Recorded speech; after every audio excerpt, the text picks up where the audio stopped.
Bom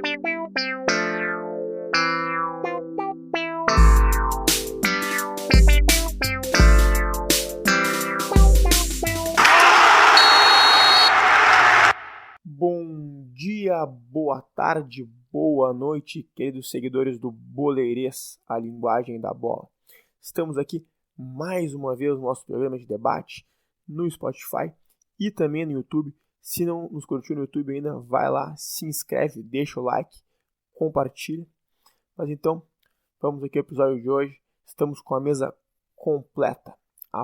@o_Leo_Batata. Depois de pegar uma barbada, o Grêmio vai enfrentar um bom time na próxima fase da pré-Libertadores, hein? É verdade. Agora vai complicar um pouco a coisa. @o Rafael de Abreu. O Grêmio é um time tão cretino que até quando é pra dar dinheiro pro cara, o cara sofre um pouco. Inacreditável isso. Abreu confessando que colocou um dinheirinho do Grêmio, mesmo com a gurizada na altitude. Abreu confia no tricolor.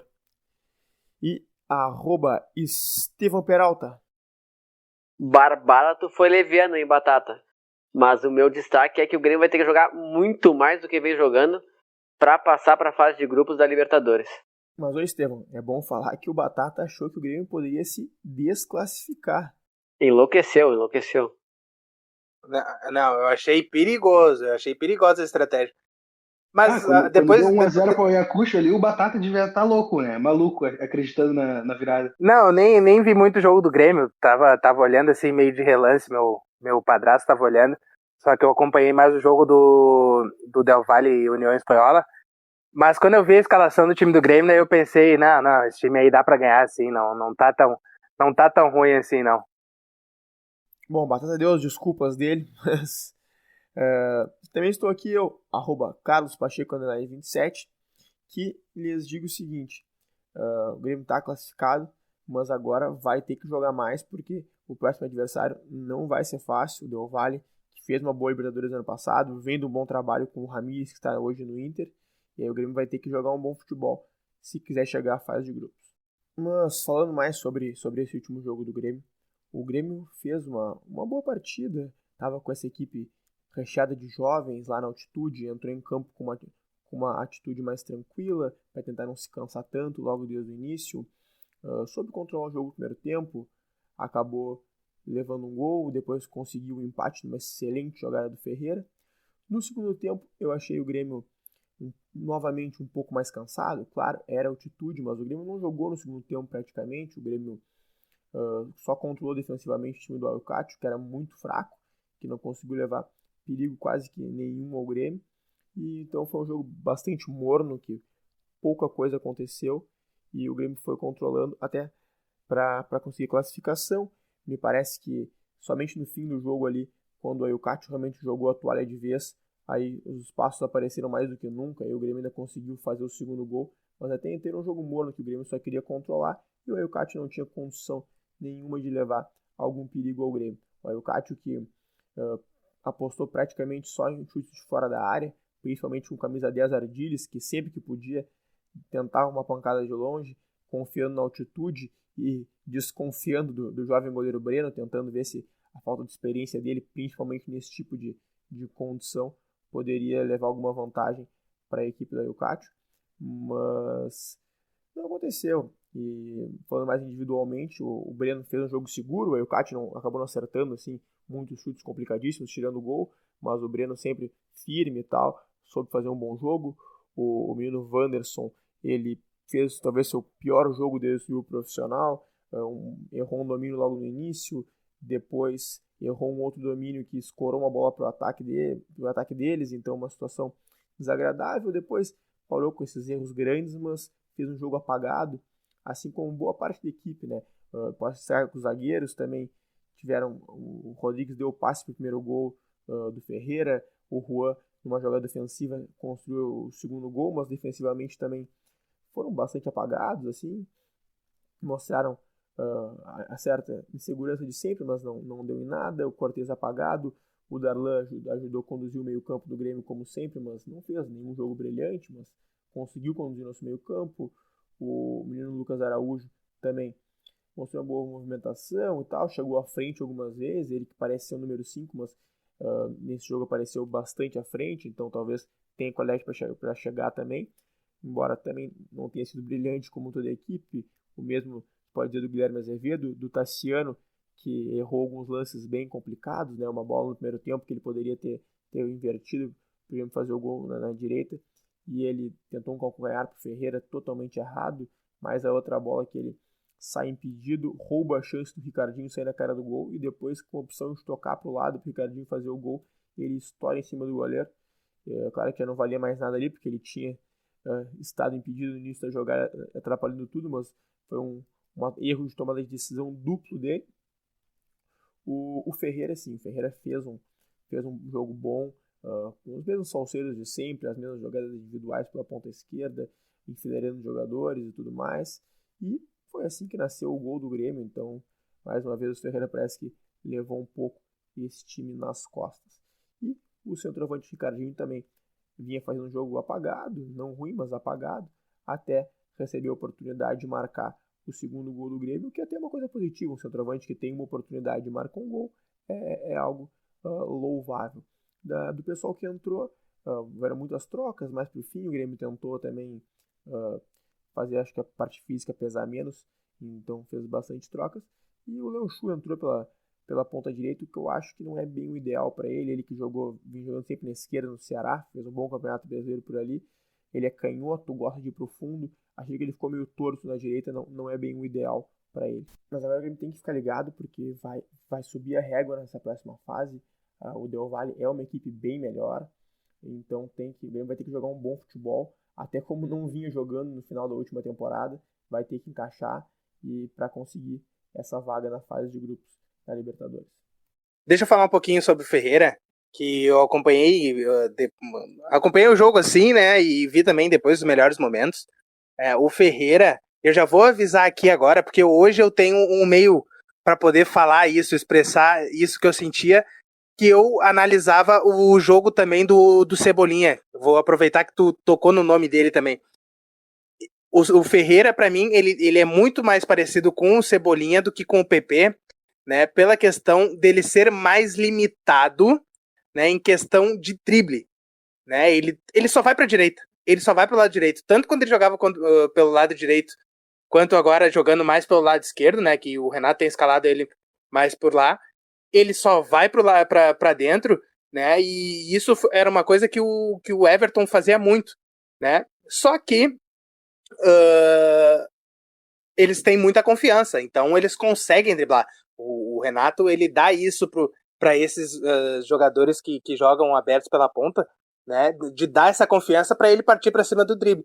Só que o cara indo só pro mesmo lado, né? A gente só viu um cara na história do esporte, do futebol, né, que fazia isso com maestria, que era o Robin, né? Ele levava só para a perna esquerda e mesmo assim era imparável.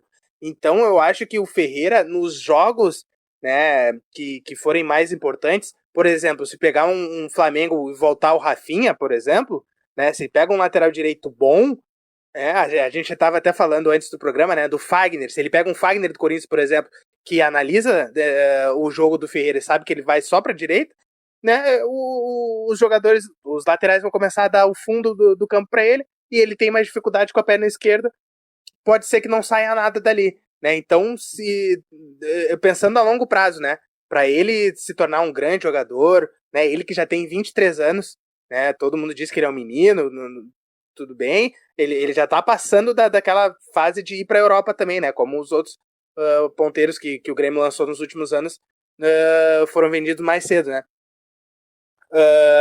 Então, para ele se destacar ainda mais no Grêmio, né, nos jogos que forem mais decisivos, ele precisa ter esse recurso de trabalhar com as duas pernas, né, de ter também a finalização com a perna esquerda, né, o próprio cruzamento, né, o Grêmio tem o Diego Souza, que é o cara que faz muito gols de cabeça, né, então ele precisa não ser tão limitado quanto eu achava o Cebolinha, né, eu acho que o grande diferencial dele, como eu falei, né, do Cebolinha, e que o Ferreira também me demonstra ter, é muita confiança. Então, contra times que não têm laterais tão inteligentes assim, ou que não estudam tão bem o jogo dele, ele consegue se destacar e fazer o gol como ele fez, né, driblando 2 vezes pro lado direito, e fazendo gol.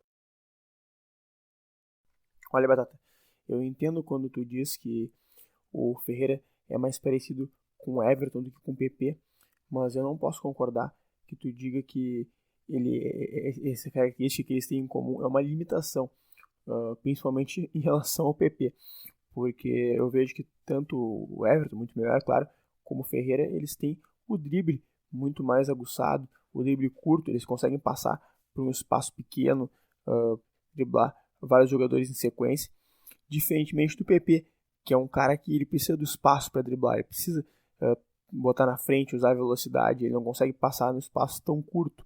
Então, claro, é uma situação muito característica deles driblarem somente para um lado, mas para mim é bem claro que eles apresentam um resultado bem melhor na jogada individual do que o PP. Então não acho que seja uma desvantagem, uma deficiência. Eu queria fazer aqui junto aos nossos ouvintes, só trazer à tona um pequeno ponto da fala do Pacheco, só que para demonstrar a soberba do torcedor gremista nesse momento, que dá tanta importância para esse confronto contra o Ayacucho, que o Pacheco passou o programa inteiro chamando de Ayacucho. Não sabe nem o nome do adversário que ganhou. Não sabe nem o nome dos caras contra que eles deram. Tá vendo? É assim que o torcedor do Grêmio é. É assim, tá ganhando o timezinho ali, fala de qualquer jeito, beleza, e passou. Tá vendo? É assim. Vamos enfrentar o time do Sucão agora. Ayacucho, não é?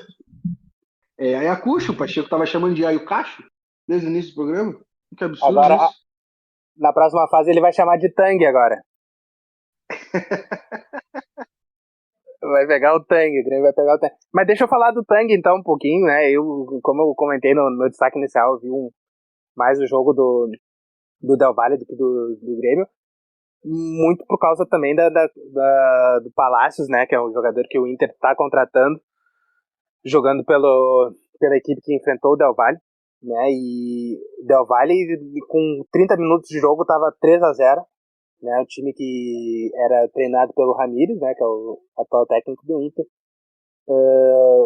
com bons jogadores, né, eu destaco o número 8, o Faravelli, que fez um gol, mas ele é o principal jogador desse time, né, o que a gente pode dizer aqui, vamos fazer uma comparação com o time do Inter, ele é uma espécie de Edenilson, né, desse time do Del Valle, né, e eles têm um centroavante que fez 3 gols também, o Montenegro, né, e que é bom jogador também.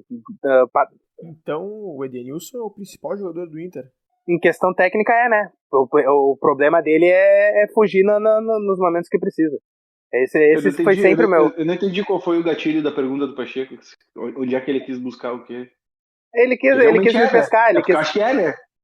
Ele quis me pescar porque eu tô sempre criticando o Edenilson. Isso que ele quis fazer. Mas é que eu critico o Edenilson, como eu sempre falei, né? Nos jogos principais ele sempre some. Enfim, mas é um time, né, que ainda segue nessa questão do jogo posicional, né? Que o Ramires levou pra lá. E que, inclusive, depois do jogo, né? Saiu uma entrevista do treinador deles, que é um treinador português, né, que trabalhava nas categorias de base do Benfica, né, por muito tempo. Eu não conhecia ele, sigo não conhecendo, né, mas já dei uma lida sobre ele, né, que ele revelou bons jogadores pro time do Benfica. E ele vai seguir, ele também tem essa metodologia de trabalho, né, e como o Del Valle, ele é um time formador, né, ele é muito formador, mas ele é extremamente competitivo também, né? Ele já foi até, inclusive, campeão da Sul-Americana, foi finalista de Libertadores, né? Mas ele é muito formador, tem muitos jogadores jovens, né? E a característica desse treinador também é bem parecida com a do Ramires, assim, de trabalhar com jovens, gostar de fazer a evolução dos jogadores, né? Mas é um time muito bem organizado, né? Jogando num 3-4-3, né? Às vezes variando para um 4-3-3, né? Então o Grêmio vai ter bastante trabalho. Eu não sei dizer, eu vi num grupo de um amigo meu, de amigos meus, né? Que o jogo lá no Equador foi com altitude. Eu não sei se Del Valle, eu não sei qual cidade que é, não sei se se tem altitude, mas esse também pode ser mais um complicador, né, para o Grêmio. Jogar na altitude, vai estar, entre aspas, em início de temporada, né, porque agora os jogadores estão em descanso e voltam, né, um pouco antes para se preparar para essa partida, né, mas jogar na altitude nunca é fácil, né, e contra uma boa equipe fica ainda mais difícil, né. Então o Grêmio vai ter que se preparar muito bem, né, e estudar bastante. Acredito que o Renato, até o próprio Renato, né, deve ter visto bastante o jogo do Del Valle ontem para estudar, porque a vantagem que tinha sido feita no primeiro jogo contra o Ayacucho, né, deu mais tranquilidade para que ele, vamos dizer assim, né, pudesse ver o jogo do Del Valle e tudo mais, e depois ver como o time do Grêmio se apresentou, né. Eu acredito que ele estava jogando futebol lá no Rio de Janeiro. Não acredito que ele tenha visto esse jogo, mas com certeza os analistas do Grêmio vão passar os pontos fortes e fracos do Del Valle, que, como eu disse no meu destaque inicial, acho que é um time que o Grêmio vai ter uma dificuldade grande para passar, vai ter que jogar mais do que vem jogando, essa bolinha que jogou na final da Copa do Brasil, não vai ter os reforços ainda, né, que o Romildo está prometendo para a torcida. Então o primeiro jogo é lá no Equador, então o Grêmio vai ter que jogar muita bola e pensar também nesse meio campo aí, né, será que vai entrar com o Maicon lá para jogar, porque o time deles é muito rápido, venceu 6-2 a equipe chilena, né, do União Espanhola, do Palácio. Eu também acompanhei o jogo pelo Palácio, que tá chegando aí no Inter. Então é um time muito rápido e fez 6 gols, né? Era frágil a equipe do Chile, não era uma boa equipe, tanto que o Palácio era uma ilha técnica num time bem fragilizado. Mas fez 6 gols, né? Então o Grêmio, que também não tem um goleiro muito confiável, não sei se o Renato vai jogar o Breno aos leões, porque contra o Ayacucho é uma coisa, mas contra o Del Valle é outra, né? O Del Valle que foi campeão da Sul-Americana, o último campeão da Sul-Americana. Ah, não, tá de brincadeira. Que tu acha que é melhor colocar o Vanderlei ou o Paulo Vitor do que o Breno? Não sei se ele vai... Eu não sei. Ele deu a justificativa de não botar o Breno no jogo de ida contra o Ayacucho porque não queria botar ele na Libertadores. Então, não sei se ele vai... Mesmo que ele fez como tu disse, fez uma partida segura no Equador, porque o Grêmio jogou no Equador, né? Então, acho que... Não sei, não tenho totalmente certeza que ele vai botar o Breno para jogar contra o Del Valle lá no Equador. Só para deixar a informação aqui que o Batata comentou sobre a altitude, né, do Del Valle. Del Valle é da região metropolitana de Quito. O Grêmio jogou em Quito agora também, né, contra o Ayacucho. Foi no Equador e foi em Quito, né? São 2.850 metros de altitude.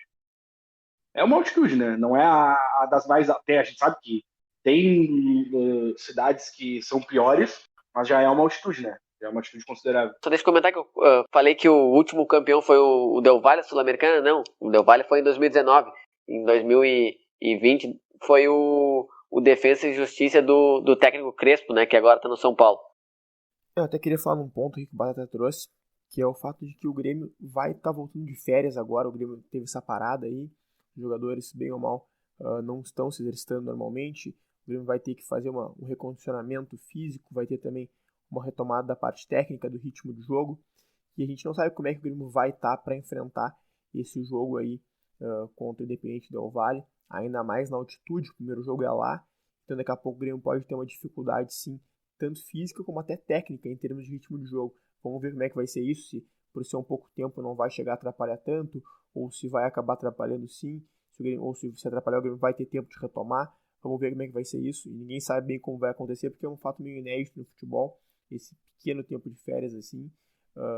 Agora o Inter teve uma parada parecida, já voltou, jogou um jogo, agora vai jogar mais um, então a gente vai começar a sentir mais ou menos quais podem ser os efeitos dessa parada. E uma coisa que é importante sobre essa volta do Inter, né, que tu comentou, né, que o Grêmio vai estar voltando, mas que o Inter está voltando agora. O Inter está voltando, tendo os seus jogos, mas tendo seus jogos com uma semana de descanso. Por exemplo, jogou agora no final de semana, está descansando a semana inteira e vai jogar de novo. Então, mesmo que seja uma volta, é uma volta mais pausada, com mais tempo de treinamento, com mais tempo de recuperação.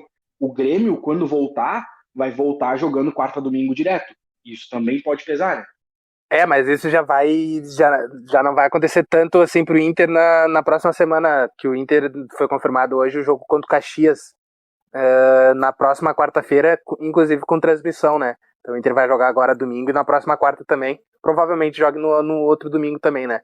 Mas é importante isso que tu falou, Rafa. O Inter também tá com... Por enquanto tá com esse espaçamento, né?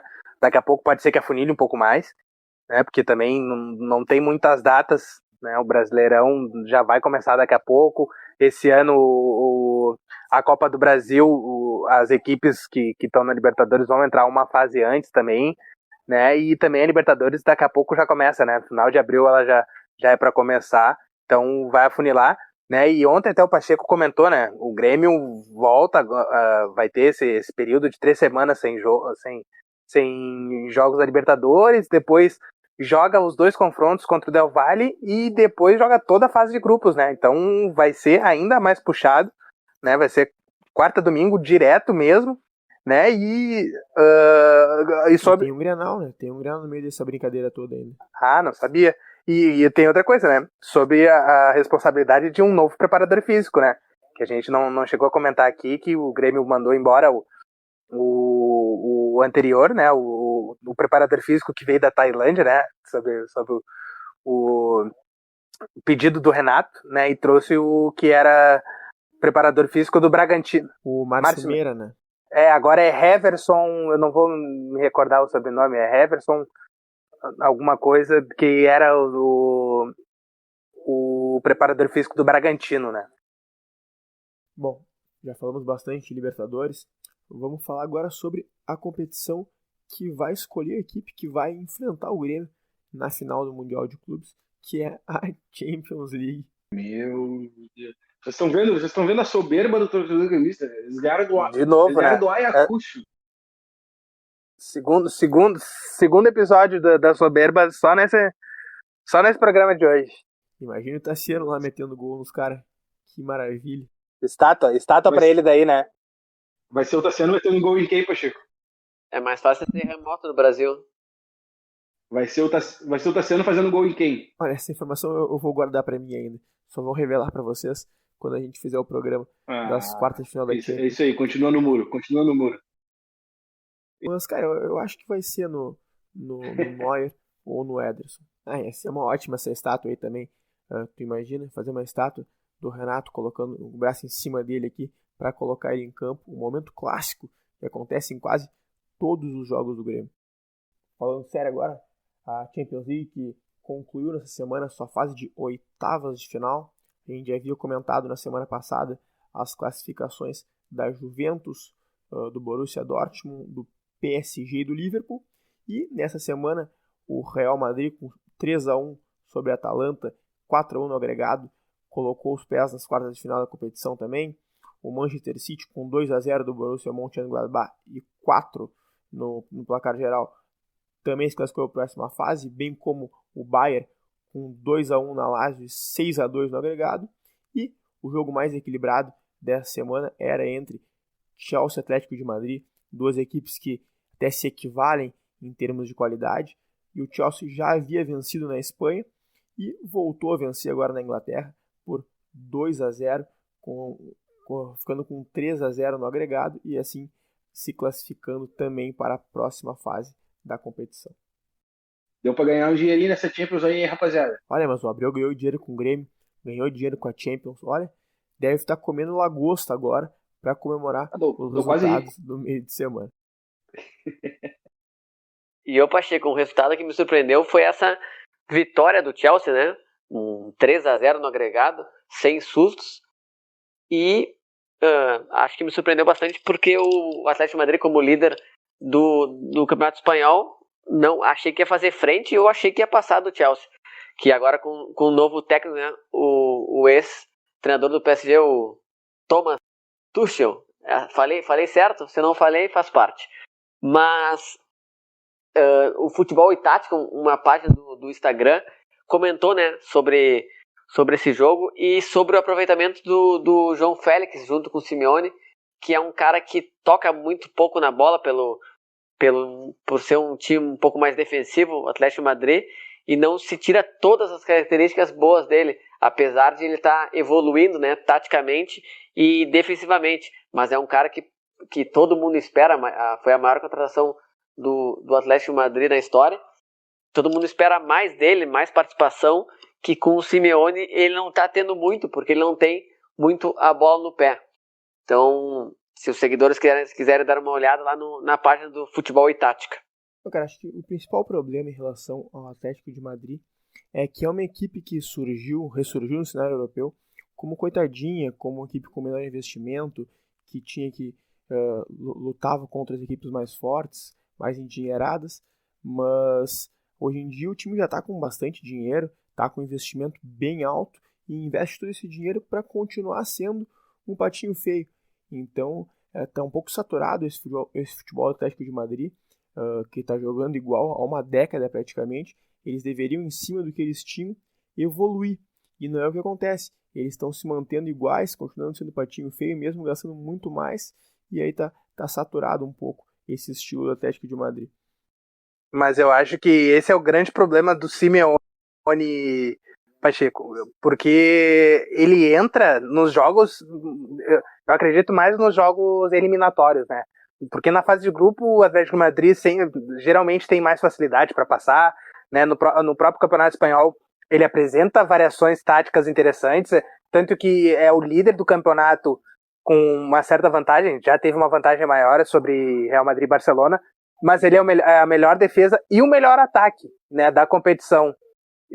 Só que na Champions, principalmente nos jogos eliminatórios, ele parece que o Simeone ele joga todo jogo eliminatório é contra o Bayern de Munique, porque ele tem que fazer uma retranca. Ele no primeiro jogo do Chelsea, a gente até comentou aqui, ele jogou com uma linha de 6, ele estava se defendendo com uma linha de 4, né? A primeira linha com 4 marcadores e a segunda linha, né? A linha da defesa, ele descia os atacantes para fazer a linha de 4, né? E descia os pontas que jogam aberto para fazer a linha de 6, né? Contra o Chelsea, que querendo ou não é um bom time, tem bons jogadores, mas não é um grande time, não é um super time, né? E aí, sendo que o primeiro jogo era mando do Atlético de Madrid, né? Não jogou em Madrid devido às restrições da pandemia, né? Que tá correndo lá na Espanha, mas era mando da equipe, né? Poderia ter jogado um pouquinho mais para frente, para quem sabe levar uma vantagem para Londres, mas isso não aconteceu, né? Eu acho que esse é o maior problema, né? O Simeone é extremamente vitorioso, é extremamente competitivo, o Atlético de Madrid mal jogava a Champions League, mas é isso, né? Precisa ter essa evolução do trabalho dele para que ele consiga, né, conquistar uma Champions League, quem sabe, né? E se mantenha no topo entre esses grandes times. Mas eu queria falar um pouquinho sobre o jogo da Atalanta, né? E Atlético de Madrid, e Real Madrid, na verdade. Rapidinho, Batata. Antes de tu mudar de jogo, eu queria falar um pouquinho porque eu quero trazer o outro lado do jogo, o lado do Chelsea. A gente está falando bastante do Atlético de Madrid e as expectativas em relação ao Atlético e tal, mas eu comentei que eu ganhei, deu para fazer um dinheirinho, porque eu realmente apostei no Chelsea nesse jogo, e porque, cara, o Chelsea vem numa crescente há algum tempo. A última derrota do Chelsea foi em 19 de janeiro, ainda sob o comando do Lampard. O Chelsea não perdeu sob o comando do Thomas Tuchel. Tá? O Chelsea vem crescendo de desempenho, vem crescendo de rendimento. Nesse meio tempo, o Chelsea tem vitória sobre o Tottenham, tem vitória sobre o próprio Atlético de Madrid 2 vezes, tem vitória sobre o Liverpool, tem vitória sobre o Everton. Então, tem confrontos grandes que tem ganhado. O Chelsea vem numa crescente, vem tendo um bom desempenho desde que teve a troca no comando técnico. E aí, talvez, acredito eu, principalmente até pegando os comentários de vocês aqui, talvez nesse confronto a gente tenha olhado muito para o lado do Atlético de Madrid, esperado muito do Atlético, e olhado um pouco pelo momento que o Chelsea está vivendo, pelo time que o Chelsea... E querendo ou não, o Chelsea tem um bom time. O Chelsea tem um bom elenco, o Chelsea tem bons jogadores, mas não tinha se ajustado com o Lampard. E aparentemente está se ajustando agora, desde a chegada do Thomas Tuchel, e vem crescendo. E até por isso que eu coloquei, e acho que talvez tenha ficado evidente, né? Até vi algumas pessoas comentando que o Chelsea realmente foi superior nos 2 confrontos do que o Atlético de Madrid. E joga muita bola esse Kovacic aí. Ele e o Kanté comandam aquele meio de campo ali. Eu acho esse cara bem, bem comum. Isso sem considerar o Jorginho, né? É verdade, o Jorginho é um grande jogador também. O Jorginho tava fora. Dá uma forte armação aquele meio de campo, sendo um primeiro homem, né? E o Kanté, comentários, né? Tu olha ele em campo, parece que tem 3 Kanté. O que corre esse maluco é sacanagem. E o Tuchel, que tu falou, Rafa, ele foi finalista, né, da edição passada com o PSG, né, ele trabalhou com o Thiago Silva, que hoje está no Chelsea também, mas dizem que a principal função dele era recuperar os alemães, né, que o Chelsea contratou, que era o Werner e o Havertz, né, que o Tuchel trabalhou muito tempo no Borussia Dortmund, né, ele tem boas ideias também, né, então tá conseguindo fazer esse time do Chelsea jogar, né. E os 2 foram titulares hoje, né? Os 2 que tu citou, o Havertz e o... tanto que o primeiro gol foi um gol do Ziyech com assistência do Werner, né, num contra-ataque do Chelsea. Mas estão passando pro jogo que eu queria falar, né, sobre o Real Madrid e a Atalanta, né, a outra equipe de Madrid, né, o Real, que é comandado pelo Zidane, teve essa vitória, né, a vitória no confronto e no agregado 4-1, né, venceu as 2 partidas também, mas eu como torcedor da Atalanta, né, torcedor entre aspas, né, eu sou um admirador da Atalanta, eu já falei aqui nos programas também, né, eu não gostei, né, da escalação do Gasperini, achei que ele respeitou demais o Real Madrid, que em contrapartida também respeitou a Atalanta, né, porque o Zidane com certeza deve saber que o trabalho do Gasperini é muito bom, é uma equipe que marca muitos gols, né, a gente já comentou aqui bastante sobre isso, né, só que eu acho que o primeiro jogo ele foi muito decisivo nesse confronto, né, porque um dos principais meio-campistas, né, eu digo que é o principal jogador hoje do meio-campo da Atalanta, que é o Freuler, né, foi expulso de uma forma até um pouco injusta, né, que ele fez uma falta para matar um ataque promissor do Real Madrid, que tinha cobertura, né, mas o juiz foi lá e deu o vermelho na hora, né, não quis nem olhar o VAR, e para reverter essa punição, né, e o time teve sentiu a falta desse meio-campista, né, que é um meio-campista suíço, né, muito bom jogador, Freuler, que ano passado, inclusive na temporada passada, foi o jogador que saiu, né, no jogo contra o PSG e o time degringolou, né, tanto ele quanto o Papo Gomes, né, que o Papo Gomes também sentiu uma lesão e eram 2 jogadores muito importantes para aquele meio campo.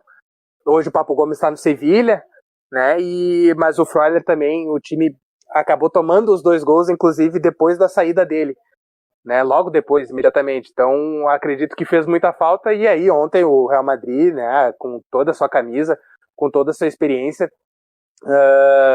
conseguiu vencer o jogo, né. Uma pena o Vinícius Júnior não ter feito um gol, né, de uma jogadaça que ele fez, né. Ele tá sendo muito importante, inclusive mais importante que a grande contratação da temporada, que foi o Hazard, né, que só se machuca, e o Vinícius Júnior tá muito bem. Precisa evoluir nessa questão da finalização para ser um jogador, olha, com possibilidade de ser até titular da seleção brasileira, porque ele tem muito recurso de drible, né? A gente comentou no início do programa, né, sobre a questão do Ferreirinha e tudo mais, do Everton, né? Eu acho que o Vinícius Júnior ele tem mais recursos de drible que o Everton, né? Eu acho ele mais jogadores de drible, né? Que tem mais velocidade também, ele não tem medo de partir para cima dos jogadores, né? Ele peca ainda na finalização, tanto de direita quanto de esquerda, né? Mas ele serve muito bem. O grande destaque do Real Madrid, que por muito tempo ficou na sombra, né, de Cristiano Ronaldo, depois de Cristiano Ronaldo e Bale, que é o Benzema, né? Que entrou no top 5 de goleadores da história da Champions League, né? Benzema sempre fazendo muitos gols e muitos gols importantes para a equipe de Madrid. O Benzema gosta de uns filmes, né? Qual é o filme que ele gosta? Uns videozinhos de amigos, assim.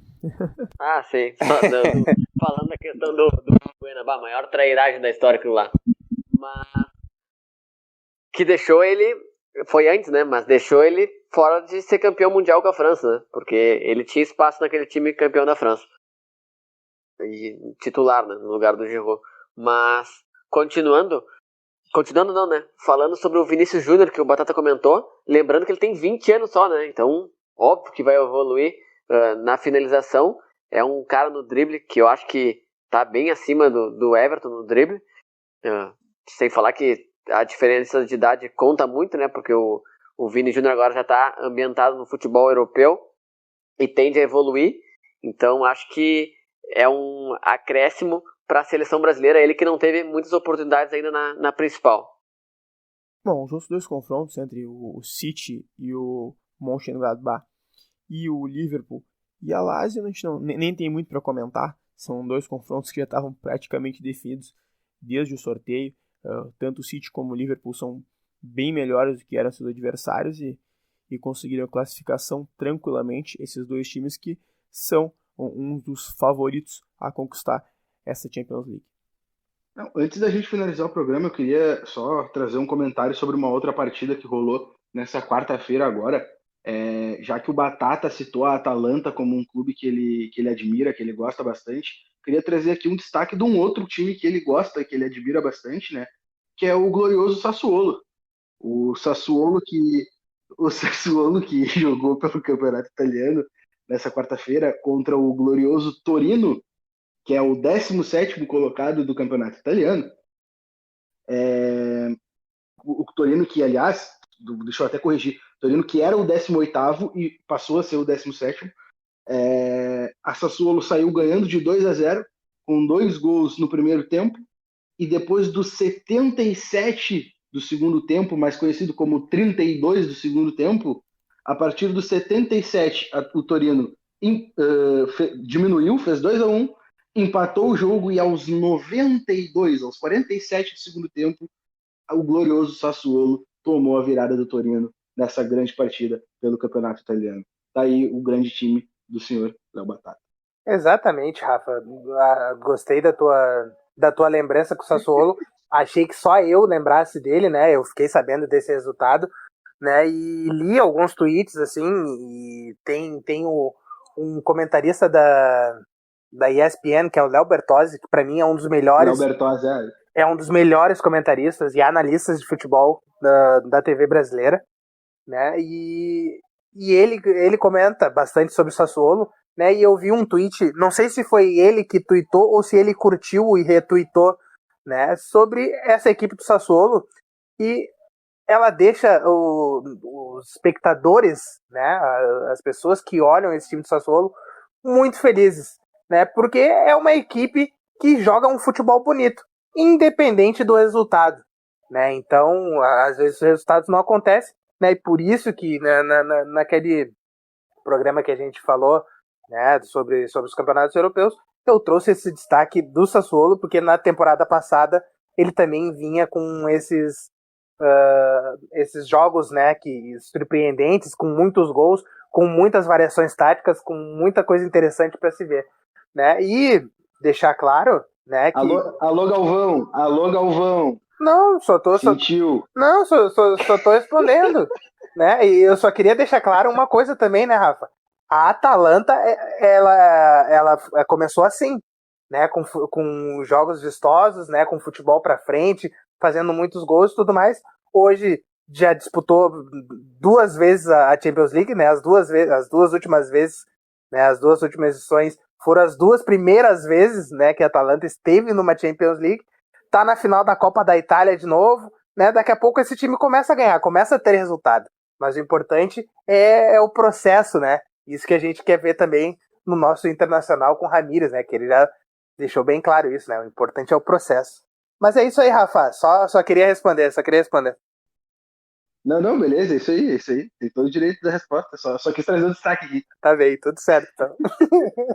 Esse negócio aí de contar a partida por gols tá ultrapassado mesmo. O negócio é estabelecer um júri artístico para definir quem vai vencer o jogo. Ai. O negócio é trocar passe. Não é mais o gol que importa. O negócio é trocar passe. Não, mas zoeiras à parte com Batata, é importante o processo mesmo. O Sassuolo, que é uma equipe de pouco investimento e até de pouca expressão, está jogando um bom futebol, é uma coisa importante. De repente, com evolução, em algum tempo eles possam estar também tendo resultados bem expressivos. Mas então, por hoje é só. Quem está no YouTube, se inscreva no canal, curta, compartilhe com os amigos para o pessoal poder ficar de olho na linguagem da bola. Por hoje é só.